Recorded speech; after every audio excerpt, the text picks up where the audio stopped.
La femme qui a défié l'Empire et réveillé tout un peuple. Son nom, Marie Série Corée.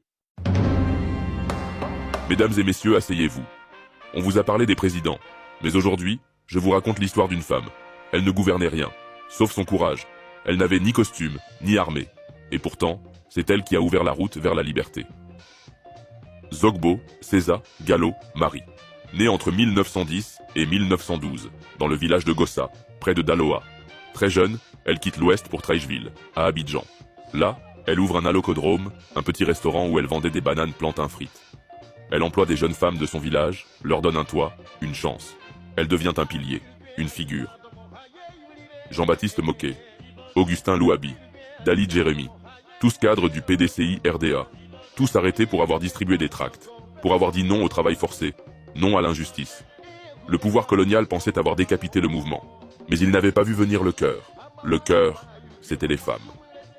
En 1947, elle est élue présidente du comité féminin du PDCI RDA à Treichville.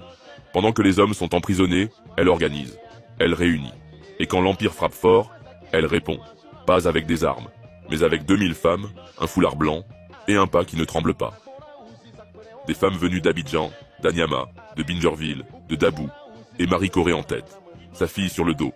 Toutes marchent vers Grand Bassam. Arrivée devant la prison, elle chante. En 1677, à la mort de Spinoza, il laissa parmi ses papiers une note que l'Église catholique tenta d'effacer de l'histoire. Une seule phrase qui anéantissait des siècles de dogmes. Une phrase qui prouvait quelque chose que vous avez toujours su, mais n'avez jamais osé remettre en question. Marie eut 7 enfants. Jésus n'était pas fils unique. Vous êtes sur le point de découvrir la vérité la plus secrète du christianisme. Et lorsque vous aurez fini d'entendre cela, vous ne pourrez plus jamais entrer dans une église sans ressentir le poids du mensonge. Mais d'abord, je dois vous raconter quelque chose qui va vous choquer. Spinoza n'était pas chrétien, il était juif. Un philosophe que sa propre communauté juive a exclu pour ses idées radicales. Alors pourquoi diable, un juif exclu, se soucierait-il de prouver que Marie a eu plusieurs enfants? La réponse va vous couper le souffle. Parce que Spinoza a découvert que l'Église a inventé la virginité perpétuelle de Marie pour justifier quelque chose de beaucoup plus sombre, quelque chose qui n'a rien à voir avec la foi et tout à voir avec le pouvoir.